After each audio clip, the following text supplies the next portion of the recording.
Hi, everybody. It's Lainey here to speak with you today with Parenting Parachute and Parent Your Challenging Kid Like a Pro. That is the new name for my Facebook group, and I'm really super excited about it. Hey, Matt, how you doing? I am super excited about the new name of my group because I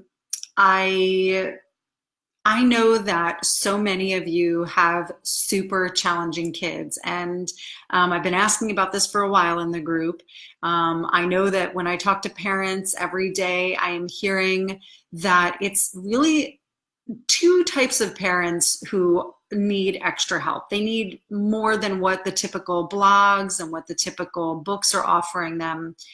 And the two breakdowns that I really see are parents who have either self-identified or actually diagnosed challenging kids. And you don't need a diagnosis to know if you have a challenging kid. If you have a challenging kid, you know it because they're the kid who, you say night, they say day. You say yes, they say no. You say, do you want a banana or a strawberry? And they say, I want kiwi. And you're like, well, I don't have any kiwi. Or you say, what kind of vegetable you want? And they say ketchup, right? Like, you've got clever, smart, challenging kids who are not just, meek little lambs who are going to go along with what you say, and offering them choices and offering them, all of the stuff that the typical parenting books say to offer them.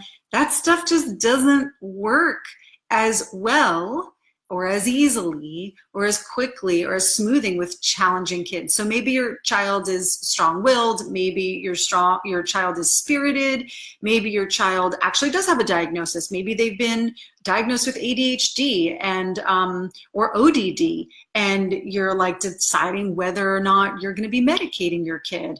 I don't judge it. I'm just talking about what falls into the category of challenging kid. Maybe your child is shy. Maybe your child shows some early signs of anxiety. Maybe your child is super sensitive to noises and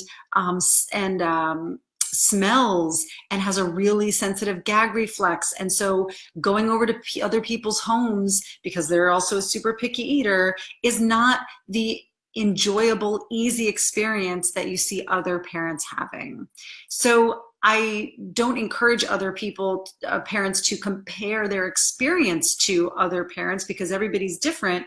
But what I do want to validate is that if the basic things are harder for you in your family than they seem to be in other people's families, or they actually are in other people's families, you probably have a challenging child. So that's one category of people who I am going to be speaking to. And the other category of people who tend to look for help with me are people who may or may not have a challenging child, self-identified or otherwise, but they themselves are getting triggered a lot just by being a parent.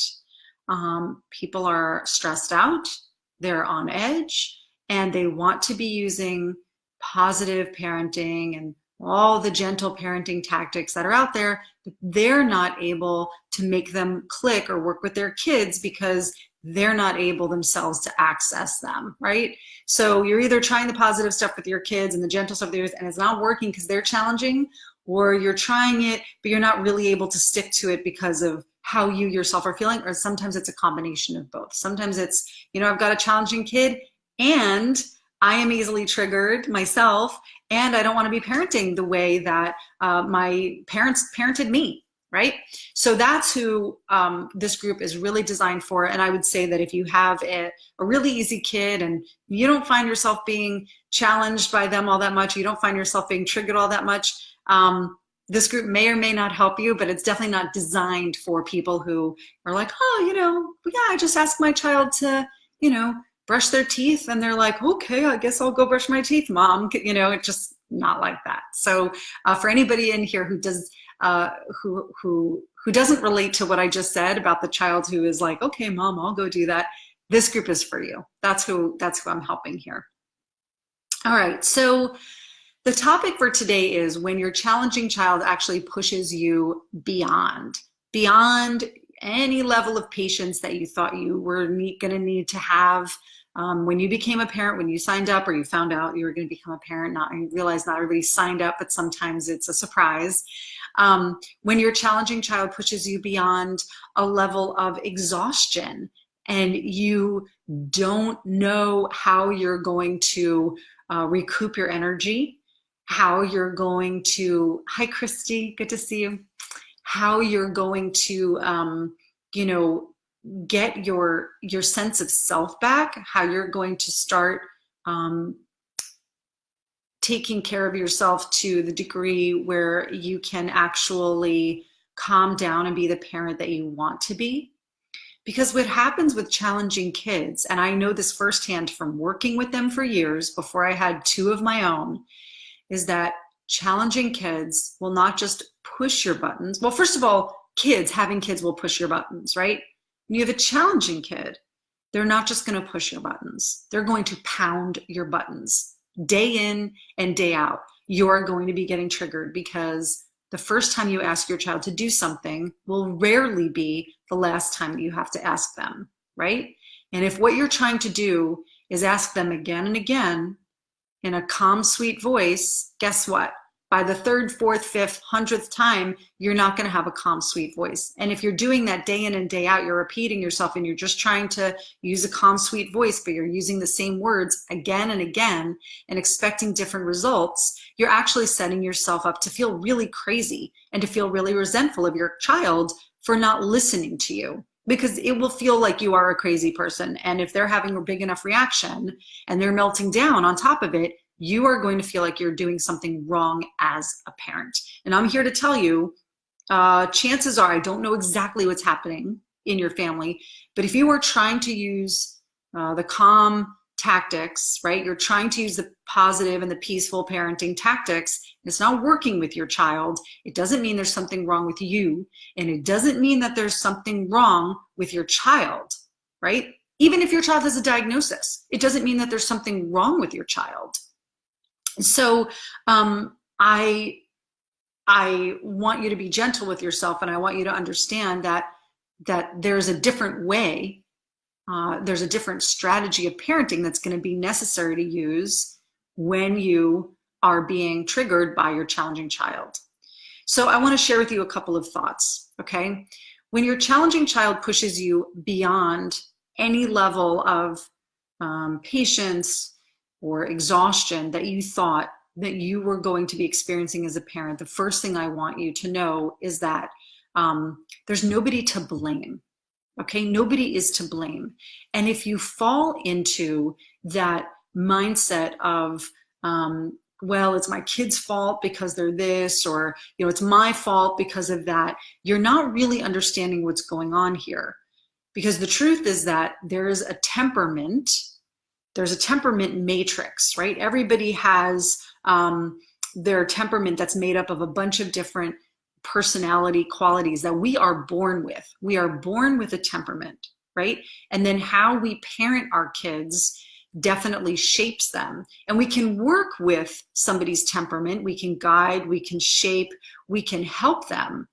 We can teach them how to do things differently, but we cannot change somebody's fundamental temperament. We can load them with positive experiences. We can load them with positive words, but none of that is going to change your child's temperament. So if you're trying to change your child's temperament by any kind of parenting tactic that you're using, you are playing a losing game, okay? Genetics loads the gun, and parenting pulls the trigger. The environment pulls the trigger. And parenting is the biggest factor in a child's life. How a child is parented is going to determine how their temperament shapes throughout their lives. So I don't want you blaming yourself, okay? And I want you to understand that temperament is an innate thing that we are all born with, okay? And if you have more than one child, you might have been able to discern that about your kids very early on. Some women say that they can tell in utero,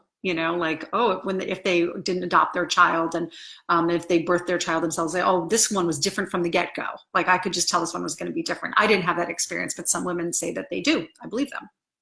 Why wouldn't I believe them?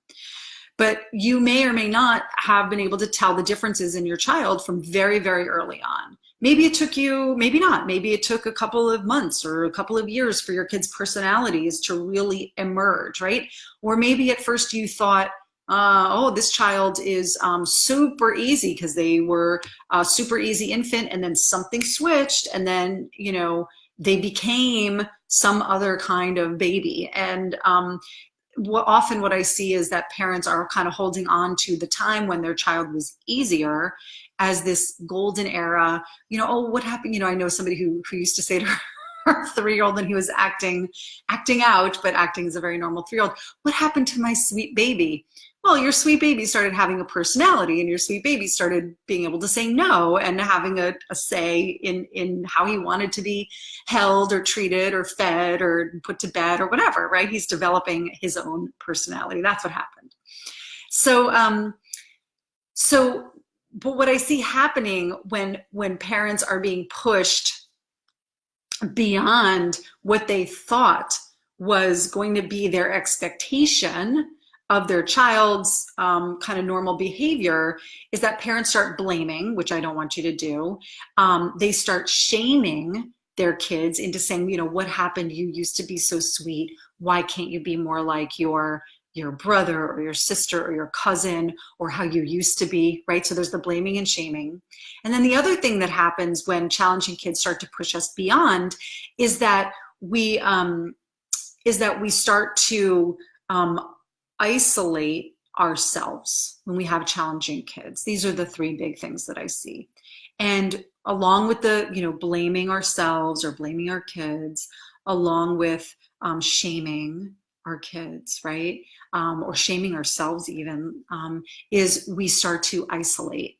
And parents with challenging kids will also often start to, because they're not, social engagements aren't easy for them, they'll start to just say no to things, and they will start isolating within the family. They'll beg off on other social outlets, and they start giving up on trying to engage socially. So these are 3 really big things that I see happening when parents are being pushed beyond what I would call the normal challenges of parenting, right? Some of this happens when things are difficult and parents have easy kids, but when you have a challenging child, you are frequently being pushed beyond your limits, right? So those are the 3 big things that happen: the blaming, the shaming, and then the isolating. And what I can say to each of those is that it's super important that you have a game plan for how you're going to respond to yourself when those things, if those things are true for you and if they start happening for you, right? If you find yourself blaming either yourself or your child, you've got to look at what is the underlying message there? What is the purpose of you blaming? Usually the purpose of blaming, it's to let ourselves, it sounds kind of counterintuitive, but it's to let ourselves off the hook, right? It feels better to blame something, whether, even if it's yourself, right? For your pain, for the pain of what's going on, because having a challenging child is no picnic, right? It's often pretty painful. But when we blame ourselves, or we blame somebody else, or we blame a school, or we blame our child for how they are, it's sort of a release, right? Because we're not actually just sitting with the pain. So we have to learn how to just acknowledge that pain and then be able to move on through that, no matter what. And then when it comes to the shaming, right? Well, you know, I'm such a horrible mom, or my kid is just, you know, just kind of like really, you know, difficult, really bad, or whatever. We start creating this story that that we don't belong. That's what shame does. It's a separating behavior, okay? And that leads to the last one, which is the isolating. But I'm going to stay here in the shaming for a moment. The shaming comes in when we don't feel like we belong anymore. And so again, just like the blaming, it becomes kind of this, it's not a healthy reaction, but it's a way to kind of make sense of what's going on, right? well, if you were only this way, you know, you say to your kid, or if you could only do this, then we'd be able to go to the party, right? Or you say to yourself, if only I was more patient, you know, then I'd be a better mom, right? And it actually doesn't help us get the results that we want, which is to be more connected, which is to be more engaged with parenting, with other families, with social events, right? It doesn't serve us at all to do the blaming or the shaming, and yet we do it because we don't know what else to do, right? So I just want you to be aware of this and look at it and really think about, how is this serving me? How is my blaming? How is my shaming? And then we're going to get to the third one. How is my isolating serving me? Because no matter what we're doing in life, definitely in parenting, whatever we're doing, it is serving us in some way. And I'm not saying it's serving us in a healthy way. It may be serving us in an unhealthy way. But there's a story that we have that's going on around our kids, around us as parents, around us, you know, from our past, that we're sticking to, and the blaming, the shaming, and the isolating all fit into that storyline. So the isolating happens when parents sort of throw up their hands and say, well, you know, we just can't get along with other families, or we're not getting the invitations, or we're not, you know, some parents feel like, well, we're not worthy of hanging around with this whole group, or we're not going to fit in. So it's better for us to we're just going to stay home. We're just going to say no, right? And I'll tell you, you know, sometimes that is a good course of action, to say no to certain things. Might be the best choice for your family, but not saying no to everything. That is not the best choice for your family. Figuring out and learning how to discern, what can we say yes to, and how do we say yes to things more often? How do we say yes to something that might be challenging, and then strategize for how we can make it a successful interaction for our kids and for us? How can we manage this, knowing who we have, right? Like a basketball team, knowing who we have as players, right? How can we can't change the players in our family. We are the team. You have your team, I've got my team, we've got our players set, right? Given our strengths and weaknesses on this team, how do we play our best game? How do we do that? How do we say yes to what we can say yes to and set ourselves up for as much success as possible? And how are we defining success? How are we defining success? Because we can't apply somebody else's definition of success to our team necessarily, because it's not the same team, right? When I was coaching a team full of rookies, right? Oh, we would get spanked all the time by other teams, and we would get bageled, which means literally you score 0. That's your score, is 0. You get bageled. And we couldn't define our success by other teams' success, which was winning or winning by a certain point differential. They were much more skilled than we were when we started. Like I said, we were all rookies. My team was rookies. I was not a rookie when I was teaching them, coaching them. So I used to find other measures of success for them. Well, and this was Ultimate Frisbee, by the way, not Frisbee golf, for those of you who are not familiar, Ultimate Frisbee. So what's a definition of success for an offense that does not know how to, is still learning the rules of the game, is still learning how to actually throw? Well, one of our definitions of success was having 3 completed passes in a row. If my team completed, and nobody dropped a pass, right? If my team completed 3 passes in a row without dropping it, I celebrated on the sideline as if we had just won like the national tournament, right? And they'd come off and they'd get scored on, because, you know, by the 4th or 5th pass, it would drop and they wouldn't score. I would just huddle up with them and we would celebrate, right? What is the definition of success in your family, given who your players are? And the fact that as parents, you're probably rookies dealing with your challenging child. It's really important to redefine and carefully frame what your success is going to be for your kids, so that you don't have to isolate. That is my call to you today. So when your challenging child is pushing you beyond anything that you thought you were ever going to have to deal with as a parent, I encourage you to look at those 3 behaviors that are very, very typical for parents who are having a hard time: the blaming, the shaming, and the isolating. And I want you to take a hard look at those and see how they are serving you. Even if it's like, oh, it serves me to just like keep me out of my pain, because when we go to parties, it's just embarrassing, or it's painful, or saying yes to the holiday party means, you know, it's just going to be us, our shit show on display, right?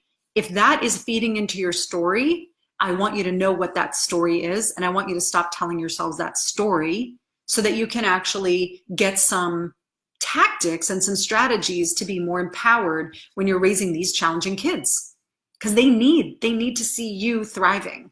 And if you are blaming, shaming, or isolating, any of those or combination of those, your family is not set up to thrive. And that's all I want for you. I just want you to thrive, okay? Even though I know you have challenging kids. That is my hope for all of you. And it takes extra. It takes extra to get there, right? When you have to think things through more carefully, when you have to think about, well, when is it starting? When is it ending? You know, if my kids lose, you know, if they get to bed at all too late, they're not the flexible sleepers who will just sleep in the playpen up in somebody's room while the party is raging downstairs.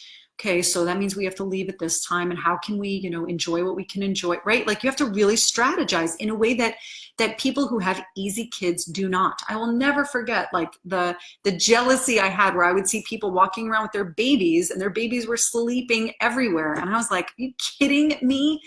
My kid won't even sleep in the car after he's been awake for hours. And I'm like literally driving around on a windy road trying to get him to fall asleep. He wouldn't do it. And it went against every book that said, you know, have your kids sleeping at home. I tried all of that. I tried having him sleep at home. I tried having him sleep, you know, when he's not sleeping, well, he might as well, you know, might as well try the stroller, might as well try the car. None of it worked. So then what do? You know, do you end up just not engaging with people? Or do you end up figuring out how you can and how you don't fall into that blaming, shaming, and isolating, what's that called? The Bermuda Triangle of blaming, shaming, and isolating.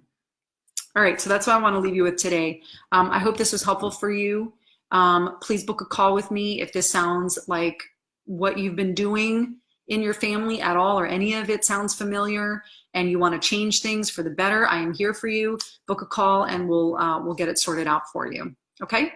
Have a wonderful Halloween, and I will see you next time. All right, bye-bye.